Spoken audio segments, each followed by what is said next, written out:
up, everybody? Welcome to the Start Today podcast. I'm your host, Chris Cavallini.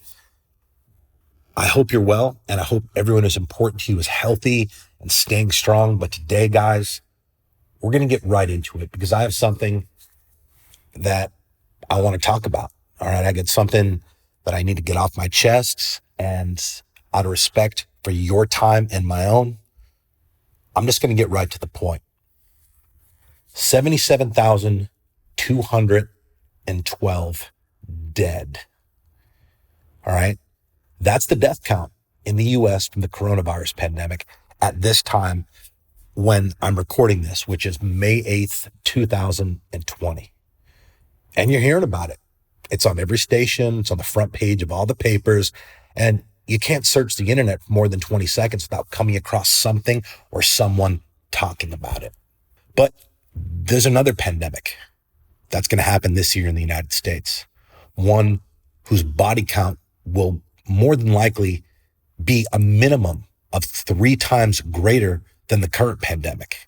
This pandemic, unfortunately, it's been around for years, and it's arguably the most deadly pandemic, meaning it's killed more people than any other pandemic in the history of the world.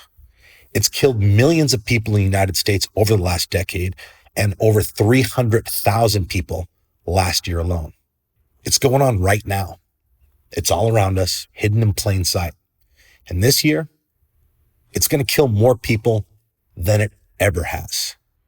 And if history continues to repeat itself, which that's typically what history does, that body count, it's only going to continue to rise year over year.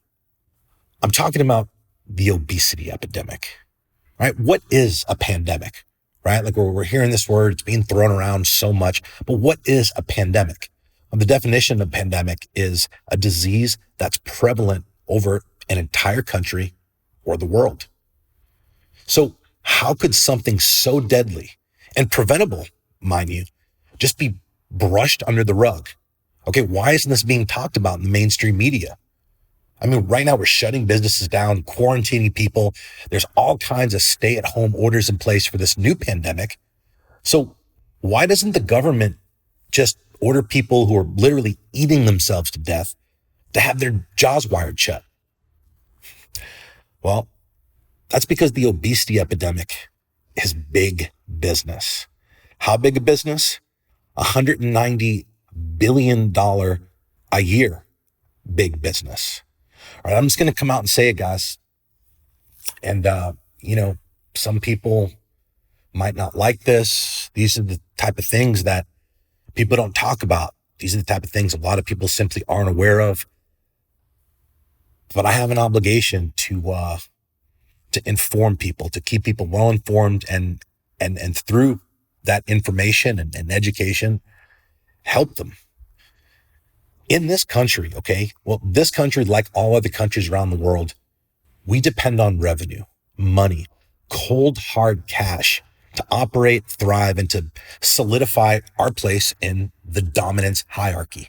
All right, the United States, we're the most powerful country in the world. That's a fact. But if we don't have a strong economy that brings in consistent revenue, we lose that power and our standing within that hierarchy. Quite frankly, our government heavily relies on the money that disease, sickness, and obesity drives in. Okay. It's a business that, business is good. Year after year, those numbers are going up. Okay.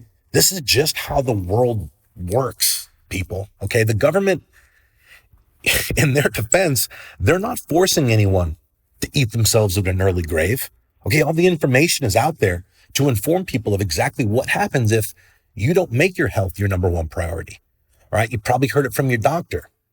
Everyone knows that if you eat like shit, you're going to look and feel like shit. And it's only a matter of time before you reach the point of no return. And because you've ate more than you need and put things in your body that shouldn't be there for so long, that those things ultimately manifest into disease. It's not the government or anyone else's responsibility to manage your life for you. Your life is just that. It's your life. Your life is your responsibility, and you have a responsibility to be fit and healthy. And so we're clear. Okay, I'm not talking about having 6-pack abs or any of the shit that falls under the vanity side of the equation. All right, there's a place for that, and it's not here. Our bodies, our physical bodies, they're the vessel for our brains and all of our other vital organs and systems that support human life. Our physical fitness and health are critical to our existence. So if we don't take care of our bodies, if we're not exercising, nourishing them with high quality nutrition and getting enough rest, getting quality sleep, then our body isn't able to endure the demands that we're going to place on it or ever be able to actually do what it's capable of doing, right? You have a responsibility to be fit and strong, physically and mentally, so that you're able to rise up and confront the challenges that you're going to be faced with and take care of the people that you love all throughout your life. Okay, it's about self-respect. Okay, about valuing yourself ahead of so much of this bullshit that people prioritize over their own well-being. The Netflix, the fast food, laying around on the couch in the same sweats you've been rocking unwashed the last 10 days. Okay, the happy hours, the parties, the social gatherings, and all these other distractions are going to be back in play real soon, that the universe strategically lays out to test your mentality, to test your willpower, to test your character, and to sort out who really wants it and who's just full of shit. And I have news for you guys. If you're not fit, if you're not healthy, you're not going to pass that test. You see, most people never even think about their health until confronted with health issues. And when it comes to diet and exercise, the level of ignorance that I think is present in this country right now is astounding. I mean, but who cares, right? 3 out of 4 adults in the US are clinically categorized as either overweight or obese. So you look around and you see everyone else not giving a fuck. So who really gives a shit? When in Rome, do as the Romans do. It's like the mainstream is now conditioned to think that being fit is exclusively for people in the fitness industry, right? Models or, I don't know what you want to do if you want to step your selfie game up on the internet. So because this is the association that, most have with healthy eating and exercise, they quickly categorize it as like an extra, right? Something that would be nice to do, but only if it's convenient, which that is probably, that is as profound of a self-sabotaging belief system as you'll ever find. And to that point, most people's concept of health and being healthy is either being sick or not sick. So in our minds, if we're not currently sick, we're healthy and life is good. Well, that's not how it works. Not even close. Okay, my goal with this episode is to wake just one person up, just one single person, and it would be worth it. Okay, the time, the energy to put this message together, to broadcast it out in the world. I want to wake just one person up. Okay, I want to change the course of someone's life by helping them learn the importance of thinking for themselves. Because since kindergarten, right, we were told to do this, do things this way and that way, right? We ate what was given to us. We memorized the information that was forced upon us. And we were led to believe that, you got to take weekends off. Okay. That path, the path that was laid out for us by our teachers, parents, and the rest of society that, would be needed to excel in life was basically you get really good grades in school so you can go to college. Then after college, you get a job in corporate America working for a good company, whatever the fuck that means. Okay. No mention of purpose, no mention of passion, no mention of legacy, and a good company, right? What's a good company? Well, most likely what people mean when they say a good company is one that's been around a while, because that means it's stable. And, we need stability. We need to prioritize stability over our own happiness and growth. That seems pretty reasonable.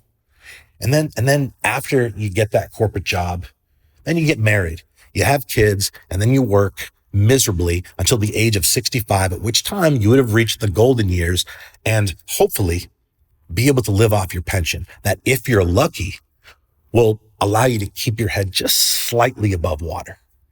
Nobody talks about health, at least not in the way that they should, right? You'll never hear about mindset, limiting beliefs, the influence our environment plays on our cognitive development and how we think, to where if that's ever a problem for a kid who, thinks he's going to be a loser his entire life the way I used to, or, a kid who's fat as with zero confidence or self-esteem, just like his parents who are feeding him McDonald's that he has no idea is what's causing him to be overweight and to feel like shit all the time. What's causing him to have other kids make fun of him and bully him.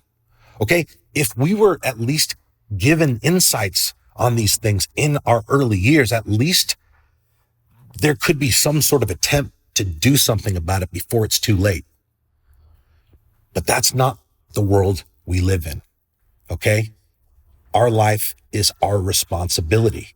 So it is up to us to seek out a better way of doing things. It's up to us to see things for how they really are, not how the rest of society has portrayed them to be. Thinking for yourself is probably, it's probably the most valuable life skill that you can acquire, because it allows you to truly do so many other things. Every decision that you make, no matter how big or small, has a direct impact on your life and will ultimately be part of your story. I don't know about you, but when it's all said and done and my physical vessel is decaying in the ground, I want to be proud of the stories that are told about the time that I spent on the planet. I want to be proud of the stories that are told by the next generation about me and the way that I chose to live my life. It's tough for me, guys. It's tough for me to not just want to scream sometimes at just the I witness with my own eyes in society, how misguided people are, how off track they are, but believe that they're actually on track. Okay, because I've experienced and just witnessed so many extraordinary transformations. I've been fortunate to be a part of just so many things. So I know how powerful this stuff is. It's like if you close your eyes and think about if you were in a simulation, a video game, right? And you were to think about your perfect avatar, what they would look and feel like, right? Not a completely different version of you, but like a perfect avatar of your current self, like kind of like in the Matrix. If you've seen the Matrix, what they look like in the real world versus what they look like when they're in the Matrix, right? That perfect form of you. Okay. Now, if you can see that in your mind, you have the ability to become that actual person and feel like that person all the time. Okay. Confidence, self-belief, just attitude, mindset. Okay. You can be that person all the time. If you can see it, you can make it happen. Right. And you can feel like that all the time, not just the little teaser feelings that you might get for the 2 or 3 seconds when, I just put you in that place. Like, I want that for you guys. God, I want that for you so bad. I get asked often, when I do interviews and stuff, that why do I care so much and spend so much energy trying to get through to people, trying to help people? Throughout time, my answer has changed. It has evolved. But the fact is, like, I feel that, we're all connected in some unusual way that just can't be explained. And another thing, okay, and I can't articulate to you how I know this, but I just do. I believe that the world would be a far kinder, cleaner, more compassionate, loving, positive, and just a better place if more people took the red pill and started taking control of their lives and living it on their terms. All right, I was given an opportunity to come into this world just like you, one without limitations, which has allowed me to create and continue to create the life of my choosing. You and I were gifted tools and abilities, okay, the tools and abilities that are needed to be healthy, mind and body, okay, so that we would be able to leave the world a better place than how we found it. But it is absolutely up to us to put those tools to use, because whoever or whatever just gave me this opportunity, man, like I owe them. We owe them. And you know what else? You know who else you owe? You owe it to your parents. All right. Your parents that brought you into this world. Now, some of you have parents who would legitimately, if given the chance, give their life for yours, no question. All right. Maybe your parents weren't perfect. Maybe they were the furthest thing from, but I would bet that they did the best they could. Okay. Even if they always seemed to fall short. Regardless, without them, there would be no you. So no matter how close you are or are not with your parents, just think of how proud that they would be to see you healthy, strong, and living your best life as a direct result. You owe it to your families, okay, whether bound by blood or not, because they've loved you, supported you, and lifted you up when life knocked you down.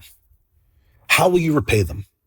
By putting them in the position to suffer the emotional, financial, and physical burden that will ensue once you've developed cancer or any other obesity-related sickness that you selfishly brought on yourself? No, fuck that.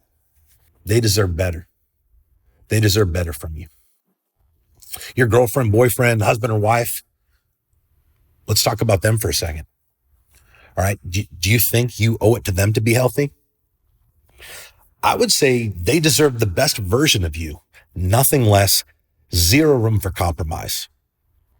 I mean, look, that's what they originally signed up for, right? Not some deteriorating, out of shape, lethargic downgrade who's constantly in a shitty mood because you feel like shit all the time. All right, think down the road after years of consuming food that is taking years off of your life, right? Fast food and finding every excuse possible not to exercise and just overall neglecting your health in general. All right. You go to a doctor and you get the news that because the decisions that you made as it relates to what you ate and the unhealthy lifestyle that you've lived for so many years, that now you're terminally ill. Think about your spouse's reaction. Think about what their reaction is going to be when you have to have that conversation, when you have to look them directly in their eye, destroy their heart, and break the news that you're not going to be around much longer. You're not going to be able to take care of them and be by their side the way that you promised you always would. What about your kids, grandkids, or just any kids for that matter? Do you feel currently that you have an obligation to them? Now, I know most people don't think about this, so you probably don't, but allow me to kind of lay out some perspective here. I personally don't see how you couldn't think that you have an obligation to your kids or just, again, any kids in the grand scope of things, because you are who they have to look up to.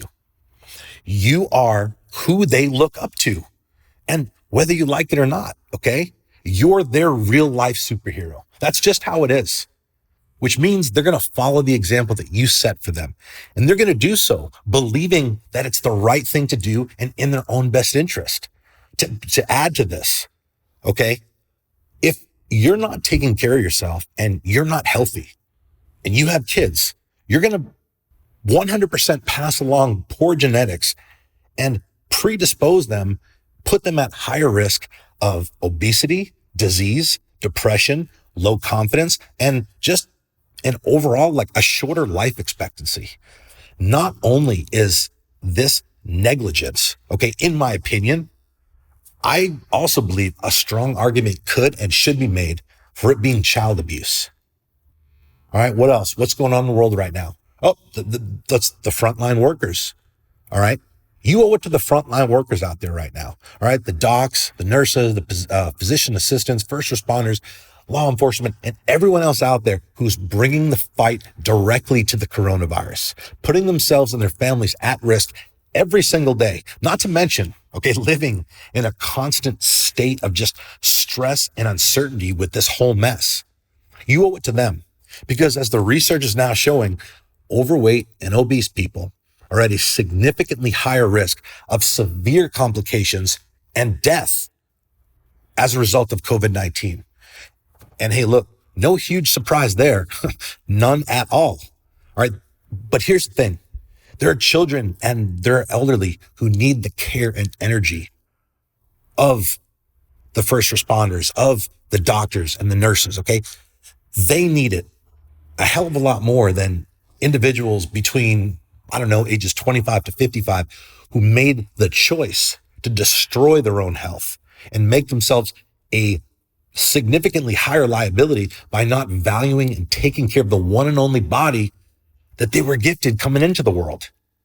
Right now in this country, we have thousands, if not tens of thousands of men and women who, while serving in the military, all right, keeping us safe and taking care of the type of business that needs to be done, but 99% of you just don't have the stomach for. All right. While taking care of that business, they became paralyzed, disabled, right? Lost legs or had their arms blown off in combat, putting them in a position where they are now physically unable to ever tuck their own children into bed at night or hold the hands of their wife. And it's pretty fucked up because I would bet anything that they'd give just about anything to be physically able to exercise just one more time. You owe it to them. And throughout history, hundreds of thousands of troops serving in the armed forces, all right, have paid the ultimate sacrifice, fighting to protect our freedom, fighting to keep us safe, and fighting to keep America the greatest nation in the entire planet. Hundreds of thousands have died for you. Hundreds of thousands of mothers, daughters, fathers, sons, husbands, wives, brothers, sisters, and close friends. They made a choice to stand and fight and inevitably gave their lives so that we would be able to go on and continue living ours. Listen, more than anything, you owe it to yourself. My biggest fear is that if people don't use this time, like right now, this period in history, to get really serious about being healthy, because look, it's basically thrown in our face all day, every day.